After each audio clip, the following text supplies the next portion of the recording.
Well, good morning, Three Creeks. My name is Joel, and I get to be the pastor here, and we are in our second to last week of our series that we're calling There Is Hope. We're making our way through 1 Peter. These are my favorite times of the year, when we just kind of chop through a book of the Bible, a couple verses at a time, and I've thoroughly enjoyed 1 Peter. I'm almost sad that it's coming to an end, but Easter's coming, and so we're going to wrap up our series in 1 Peter next week. And then, like Amy mentioned earlier, Easter is April 17th. Good Friday, on the flip side, is on April 15th at 6 o'clock. And then Easter, 2 services. Like Amy mentioned, we're having 2 services, and I know for Easter, and there's like, well, you know, why can't we just like lift the ropes and then, you know, if more people come, we can just sit back there. It's a little bit more complicated than that. And there's a couple reasons why we're doing a couple services. But the first and most important reason in my mind is because Three Creeks Kids back there, if anybody's been back there recently, it's exploding. They've added classrooms. And we want our kids, who are more important in some sense than us, to have an amazing Easter experience. And so we're trying to spread the kids out and have a couple different options for them back there, give every kid an awesome experience.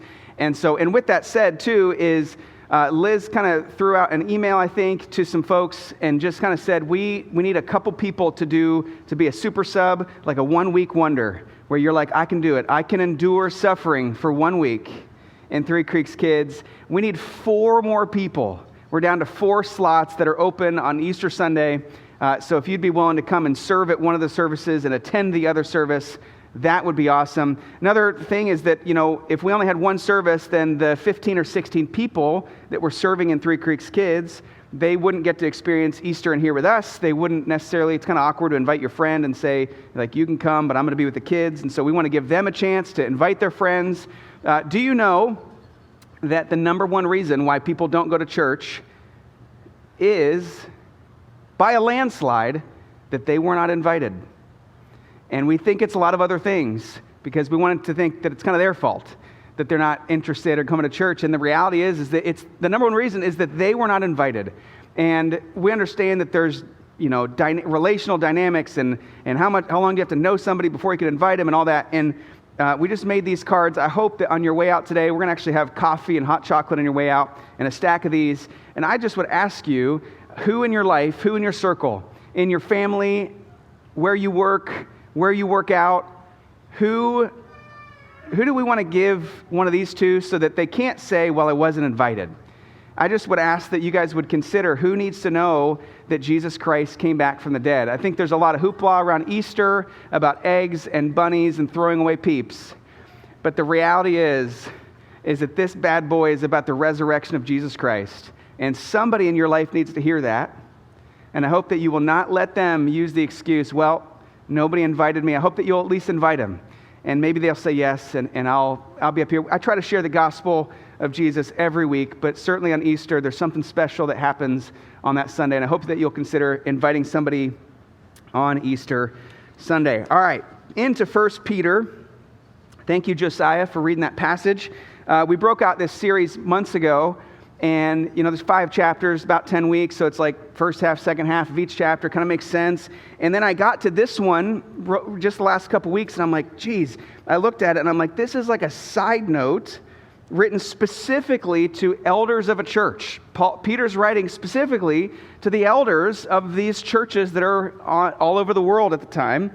And so I just was contemplating even earlier this week, how does this apply to those of us that are not currently in church leadership? It seems like Tyler, Cody, and I could have had a Bible study about this one, and then we could have moved on to the part that applies to all of us. And then the more I thought about it, and the more I prayed about it, I thought, oh, but this could be a really, really special Sunday in the life of our church.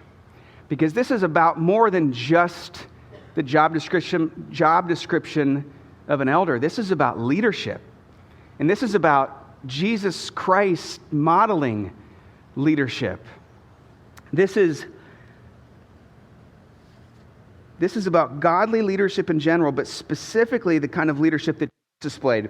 And so I hope that after this message today, that you will come away with 2 things. One, a stronger desire to care for and pray for leaders in our church, but then also a renewed vision, a renewed idea of what Christ-like leadership looks like, whatever you lead, whether it's your family or at your job, or maybe you don't lead anything right now, but maybe you're going to grow into a position of leadership in some way, shape, or form. And this is an amazing passage where Jesus says, this is what godly leadership looks like, and it is so different than what every other book is going to tell you. It is so different. It is upside down compared to what you find out at Barnes & Noble. It is so different. And so that's why I'm excited to share this with you today. When I do say the word leader, what comes to mind? Maybe a better question, who comes to mind? At first, you probably thought about a good leader. Some iconic leader in history. Who's the best leader you know? Winston Churchill, Abraham Lincoln, Martin Luther King. I don't know who comes to mind when you say great leader. Perhaps somebody with a lot of power, perhaps somebody in a position of political authority or leadership. And if I say the same thing, if I ask the question, if I go, who's a bad leader? Immediately somebody comes to mind.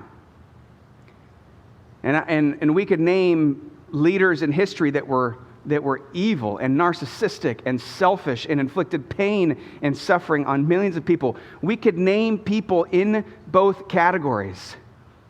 Leadership is something that just happens. You throw 11 boys onto a soccer field and throw a ball out there and just watch. There's going to be a leader.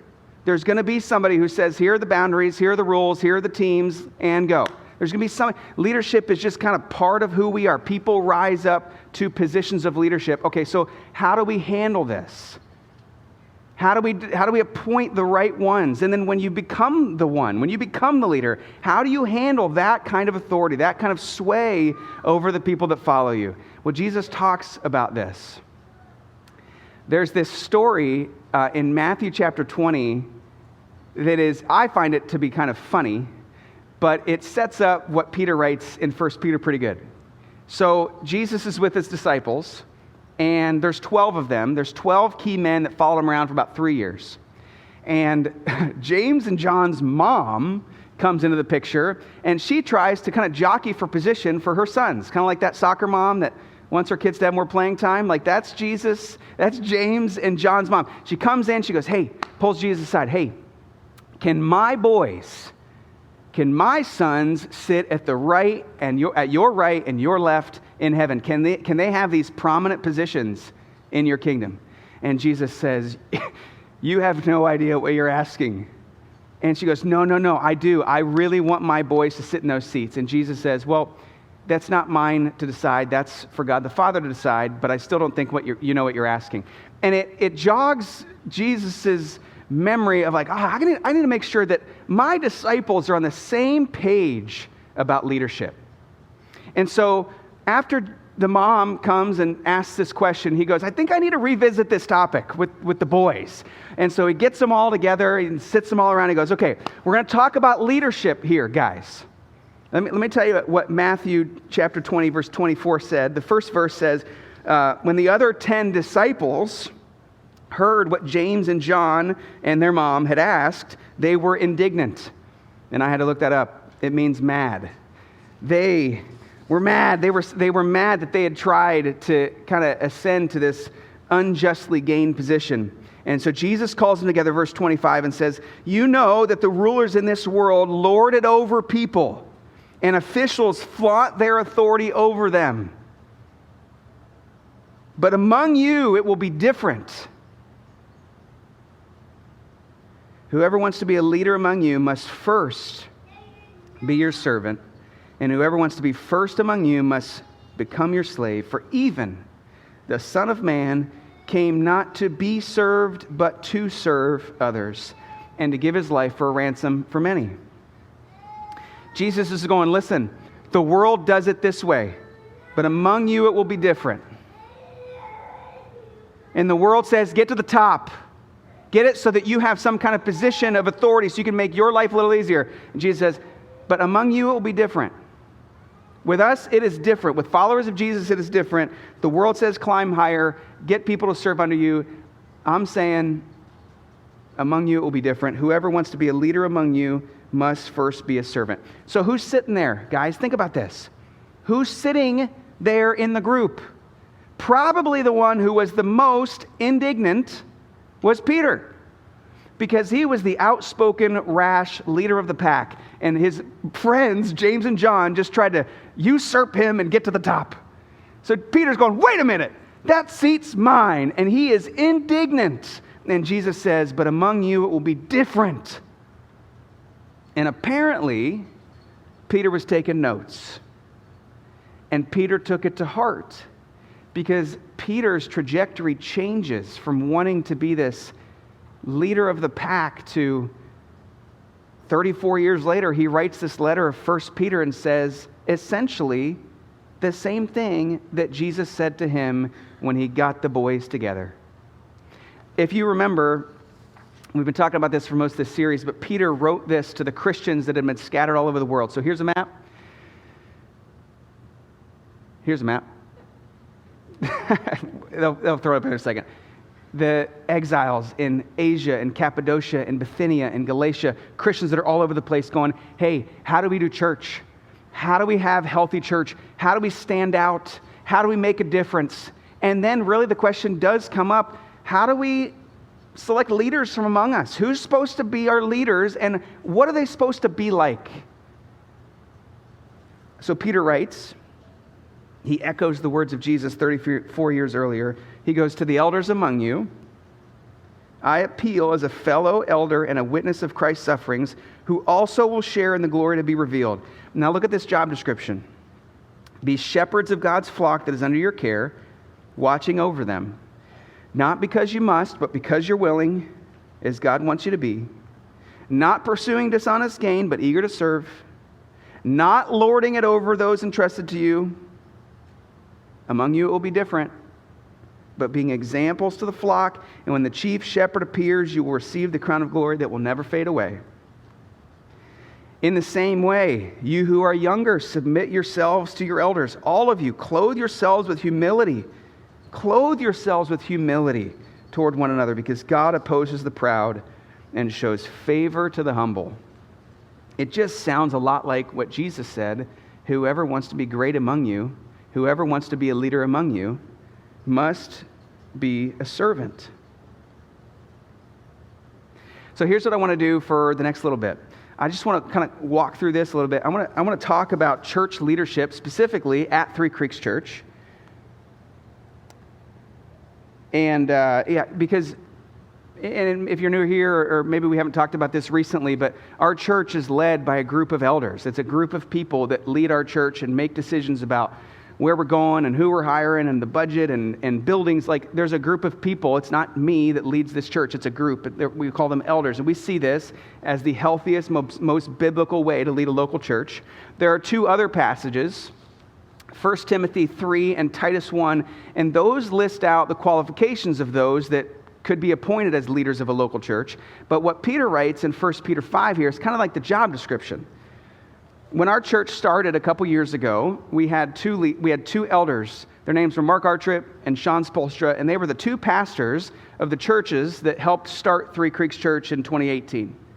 And then about a year ago or so, Mark and Sean decided it was time to pass the baton. And so myself and Tyler Gorham, who happens to be sitting right here, and Cody McManaway, who was singing right here, Mark and Sean decided it was time to pass the baton, and so they appointed us as elders last May. So now we are the elders of this local church. None of us have ever been an elder anywhere before. And none of us have a whole lot of church leadership experience. And if that makes you nervous, well, that makes us a lot more nervous. We are praying to God that He will help us. And this seems a little self-serving, but we need you to pray for us, obviously. And I would tell you to do that at any church that you ever go to. And I would ask the question, in all humility, have you been praying for us? And whether you go to Three Creeks Church or any other church for the rest of your life, I would urge you to pray for the people that are leading your church. I want to lay a couple things out that Peter writes about eldership. all four of them. We will not be perfect at any of them, but I want you to know that we are pursuing this. This is the kind of leadership that we want to have, not just among our elders, but among our directors and our staff. Like, these are the kind of leaders that we want to have in our church. So I see this role in our church as being four things, and they are pastoral, accountable, plural, and humble. And I'm going to move through these swiftly because at the end of these four, I'm going to bring it all back, and the ending of this message is definitely the most important part, and in my opinion, the best part. So I'm going to move through these quickly. Number one, Peter writes that elders are pastoral. Look at verse 2 again. It says, "Be shepherds of God's flock that is under your care, watching over them." That word shepherd is the Greek word poimeino. And that means to feed, to care for, to protect, to nourish, and to care for souls. And another word that comes from that same Greek word is the word pastor. So pastor and shepherd, and a lot of times in the New Testament, are kind of these interchangeable words. And this is important. This is important that we understand this as a church family, because there's a lot of advice out there, and there's a lot of books out there that would tell me, as the pastor of this church when it was starting, you got to get the smartest people in the room. You got to get the business savvy people in the room. Is anybody a CEO in your church? Let's get them to be an elder. Is anybody rich? They probably got something figured out. We should get them to be in the room, and their donations will continue if they're an elder. Like, this is the advice that I have received. And I just want to say that that's not why anyone ought to be appointed as an elder. And that's not to say that Tyler isn't smart. And that's not to say that Cody isn't a good business leader. But that is not why they were appointed as elders. We appoint elders in our church because they are pastor shepherds, and they care deeply for the souls of these people. And that might actually come to cost us in the area of strategy and growth, but it will be healthy for our church and healthy for our souls to have people, to appoint people as elders who are carers of people, that are pastors of people that are going to hold to the Bible, that are going to hold to good doctrine, and they're going to care for you on a very deep level. These are the kind of people that God's looking for. And Peter writes it. He says, "Be shepherds of God's flock that is under your care, watching over them." The writer of Hebrews says, watching over their souls. And so our elders' meetings are less about strategic business plans and more, how can we pray for the people in our church? And let me just say this. We are not perfect at this. We're just not. And we never will be. And as we add more people into the mix, it's definitely not going to get more perfect. But this is what we're pursuing. We are not pursuing this grand strategy business plan. We see our role primarily as the carers of the souls of the people in our church, who are supposed to feed and lead and watch and warn and protect this church from all of the evil that is trying to make its way into here. That's what we see as the first thing. So elders are pastoral. Number two, elders are accountable. Look at verse 4 again of what Josiah read. "When the chief shepherd appears," he's talking to the elders, "you will receive the crown of glory that will never fade away." And I read that, I'm like, woo-woo, crown coming my way, baby. The crown of glory that will never fade away. And then, psych, Hebrews, the writer writes, "Obey your leaders and submit to them." He's talking to Christians in churches. "For they," look at it again, "they keep watch over your souls as those who will give an account." As those who will give an account. Elders are accountable. Those who keep watch over souls, they will have to give an account. So, in other words, like, God is watching me, even when you are not watching me. And God is watching me, and God is watching us, even when you are not watching us. And when the chief shepherd appears, We will be held accountable. Everything. We will be called to account for every decision that we made, every word that we shared, every dollar that we spent. We're going to be held accountable. For every word that is preached from here, we will be held accountable to that. And there's a certain amount of accountability or transparency that happens among us. Like our budget, you can see the whole thing. Everything we've ever spent, you can see the whole thing. There's not much to hide, really, is what I'm trying to say. And there's a certain amount of accountability that is among us. But the way in which we are held accountable to God is an entirely different level. And when Paul was writing about this, when he was writing about being a leader, this is what he wrote in 1 Corinthians 4. This is interesting. He says, "This then is how you ought to regard us, as servants of Christ and as those entrusted with the mysteries God has revealed. And now it is required that those who have been given a trust must prove faithful, not successful, not impressive, not important, not well-liked, faithful." And then Paul writes this, and I wish I could write this with the conviction that he does, but he says, "I care very little if I'm judged by you or by any human court. Indeed, I do not even judge myself. My conscience is clear, but that does not make me innocent. It is the Lord who judges me." It is the Lord who judges me. So only God, ultimately, gets to judge us. All of us. Only God gets to judge us. And this is why this is so important.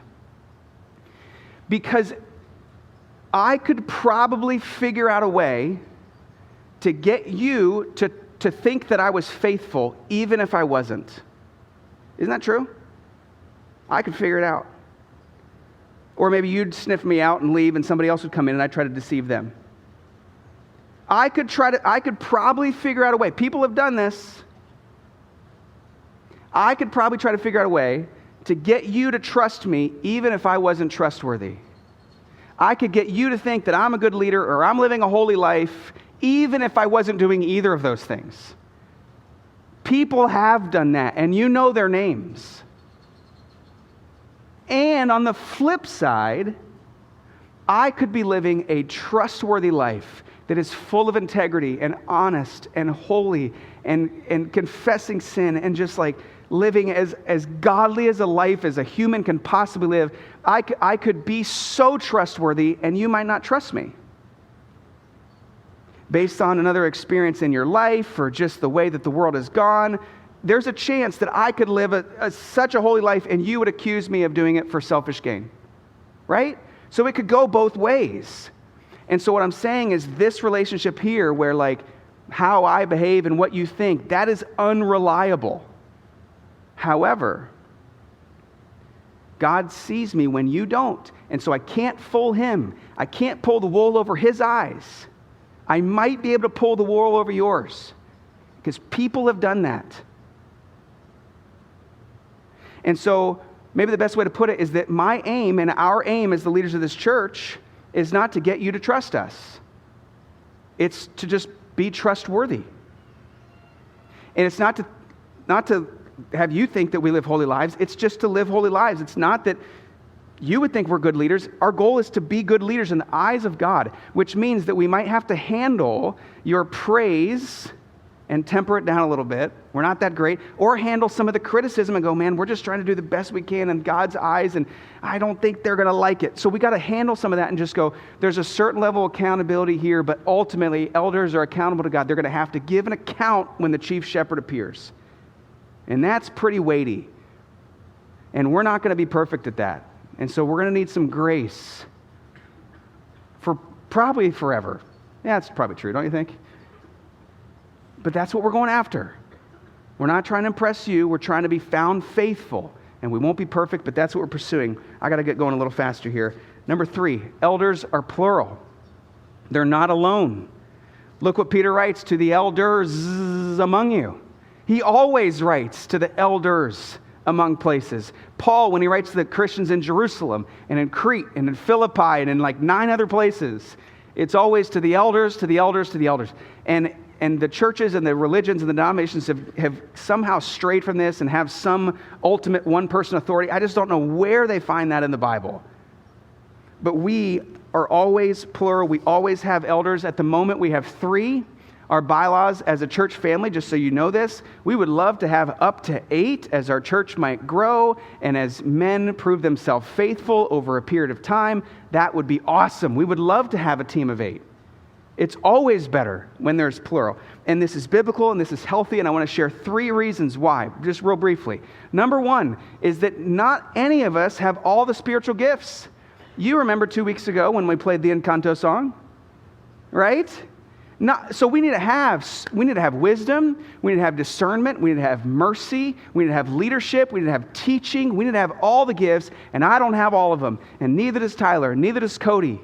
And so we've got to get together, we've got to be plural so that we have all the spiritual gifts represented on our team. Number 2, it's a really heavy load. It is a heavy load to hire people, to fire people, to manage budgets, to confront sin, to do pre-marriage counseling. There's just so much to care for the people that are hurting, and there are a lot of people hurting in our church. To lead people through partnership and guide them on their spiritual journeys. Like, there's a lot to do, and so we share the load, and we high-five each other saying, you got him, and I got her, and we share the load, and that's good, and it's healthy. And the third one is that we need one another to remind one another of 1 Peter 5. Because listen to me, if you don't hear anything else, hear this. If I ever try to pull this thing off without a group of elders leading our church, you need to run for the hills. You need to get out of here. And I honestly would urge you to never, if you move somewhere, go somewhere, decide that Three Creeks isn't home anymore, whatever, find a church with a group of elders at the top. Don't find a church with one chief person. It's crazy. It's so dangerous. With our group of elders, we have this structure where we remind one another of 1 Peter 5, where it's like, we remind one another to clothe ourselves with humility. That does not come natural to me. Anybody? It does not come natural to position myself as I'm probably wrong. In my mind, I'm always right. And so we need each other. And Proverbs says iron sharpens iron. And if you've ever been in one of these kind of relationships, you know that it doesn't feel good to get sharpened if you're iron. It hurts to be sharpened. There's a rub to it. And in a meeting that this week we had, there was a rub to it, and it was full of humility and grace at the end. But it's not like any of us are not full of strong opinions. We want to be strong opinions that have a real desire to lead our church, but it's just clothed in humility, and that does not come naturally to me. And so we hold one another accountable, and we hold each other to 1 Peter 5 as our job description. It's so important, you guys. I shudder to imagine leading this church on my own, and it's worth repeating. If I ever try to do it, you need to get out of here. And lastly, elders are humble. Speaking of things that I don't ace. Elders are humble. Look what he writes. He wrote, not because you must, but because you're willing, not pursuing dishonest gain, but eager to serve, not lording it over those entrusted to you, but being examples of the flock. In other words, don't do it because you have to. Don't do it for yourself, and don't do it to be in a position where you can feel important. Do it because you're willing to do it. Do it because you're eager to serve, and do it because you want to be an example to other people. And he says, clothe yourself with humility towards one another, because God opposes the proud, but he shows favor to the humble. Here's a question. How far do we think we can get if we had no humility? If this was all about kind of boosting our own images or profiles or what feelings of importance, if it was just all about us and centered on us, how far do we think we could get? Well, people have gotten seemingly far with that kind of approach. Once again, you could probably name them. Think about this. I think without humility, we might be able to appear successful. And I think that we could probably work it so that it looks like we're making a real difference. But according to the Bible, that ain't going to last very long. And the impact that we think we're having isn't really going to be that real. It's not going to be real. Now, can God use those things and those people? You bet. But it's not going to last very long, because God does not look at proud people and go, man, that's a bummer. He doesn't look at proud people and go, I'm going to choose to overlook this. I'm not concerned. I'm not going to give them my blessing or favor, but I will just let it be. Peter writes it, and he's quoting other places in the Bible where he goes, God opposes the proud. He is against people who want to make it about themselves. That is a dangerous place to be. And on the flip side, if we could be a church with leaders across the board, we're talking elders and staff and directors and team leaders and group apprentices, anybody in any kind of position of leadership, Three Creeks kids people that are back there serving our kids, if we could get to the point where we are quick to say, I'm sorry, and quick to admit, I might not be right about that one, and quick to say, you go, and quick to just come and clothe ourselves with humility, that everything that we're doing or thinking or saying doesn't come from a place of I'm right. It comes from a place of, what do you think? You could be right. Let's talk about this. I don't want to make this about me. I want to make this about Jesus. And I want to serve you before myself. Like, if we could actually have that culture, then not only does God look at that and go, oh, that's pretty fascinating. That's cool.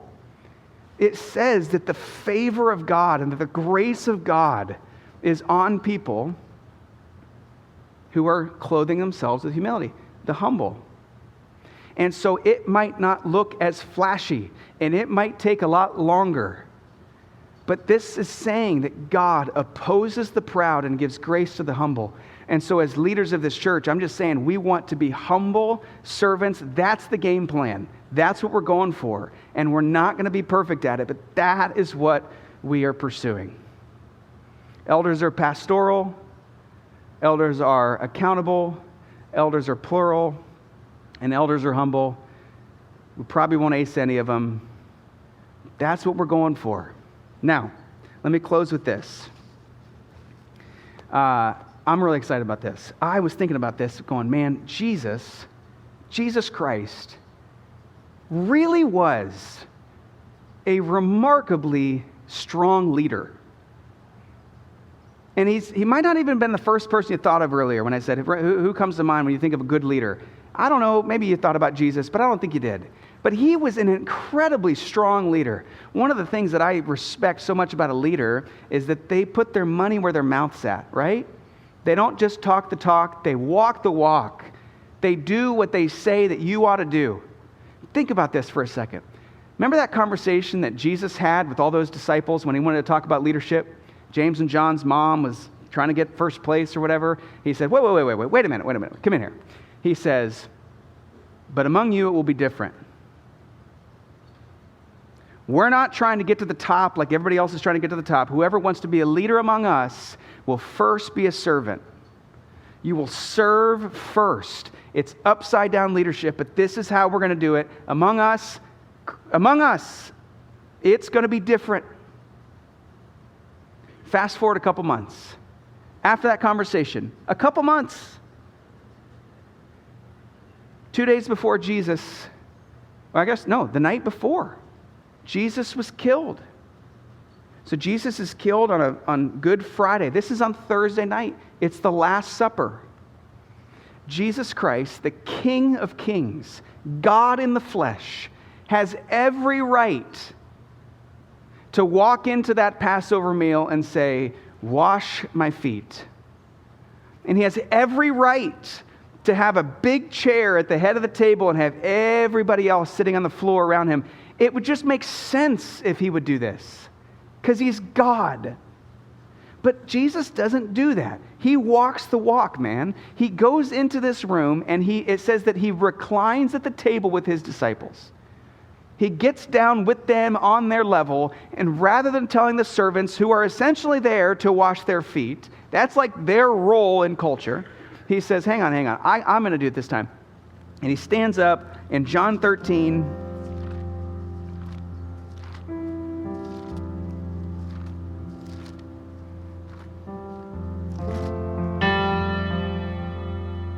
The evening meal was being served, and the devil had already prompted Judas Iscariot, son of Simon, to betray Jesus. Jesus knew that the Father had put all things under his power. All the stuff.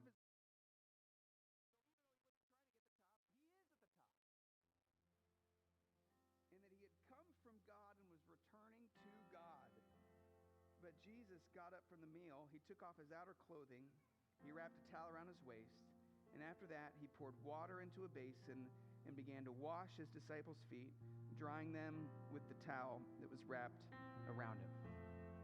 Can you just imagine the scene of God getting down and wiping their dirty feet, man? They're in sandals, walking around in a dusty land. They're filthy.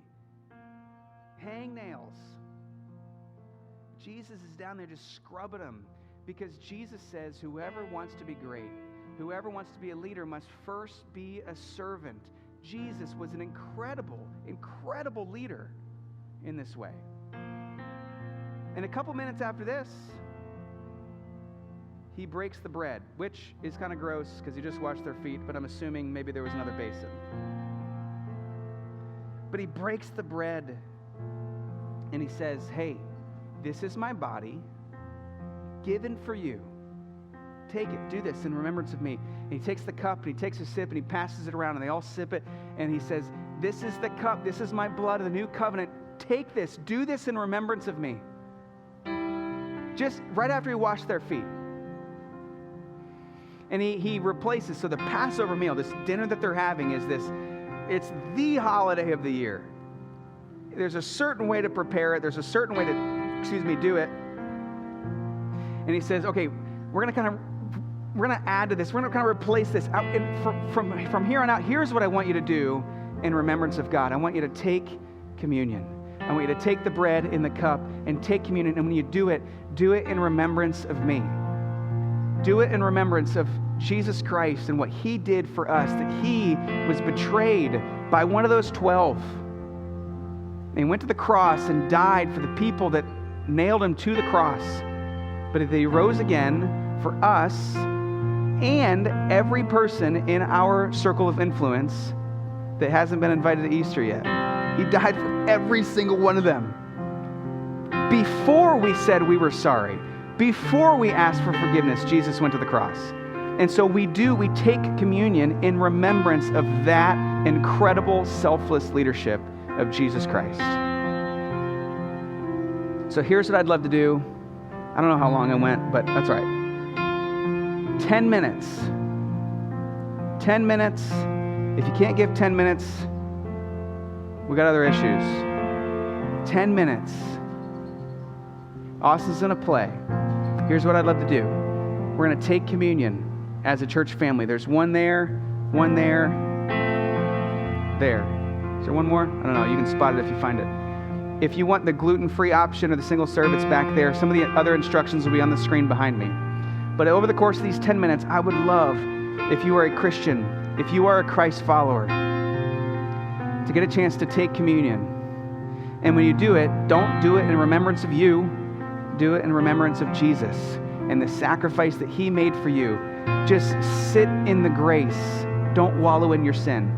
Sit in the grace. Let the grace of God wash all the way over you. He is the forgiver. And then, when you're done with that, maybe there's 4 or 5 minutes left.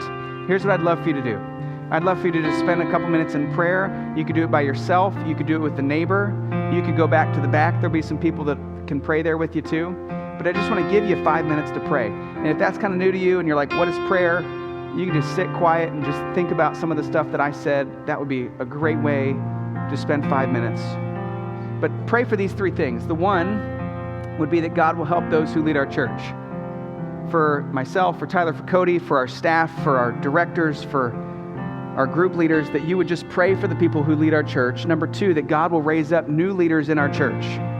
You realize that this conversation that we're happening today is so important. We are not playing a game. This is the Church of Jesus Christ. And my kids are back there, and I hope one day that they have kids, and I hope one day that those kids have kids. And so we're talking about maybe 100 years of the gospel going forward. And so We need God to raise up other leaders. And so let's pray for that. And then last, that God will spare us from the disaster of pride. That God would just, by His grace alone, spare us from thinking we're awesome. That He would remind us of who He is, that He did all the work, and that we get to be under shepherds, and He is the chief shepherd. Would you guys just pray for that? It does feel really self-serving, but will you pray for me? And will you pray for our leaders? Because we need it, man. We need it. So 10 minutes starting now.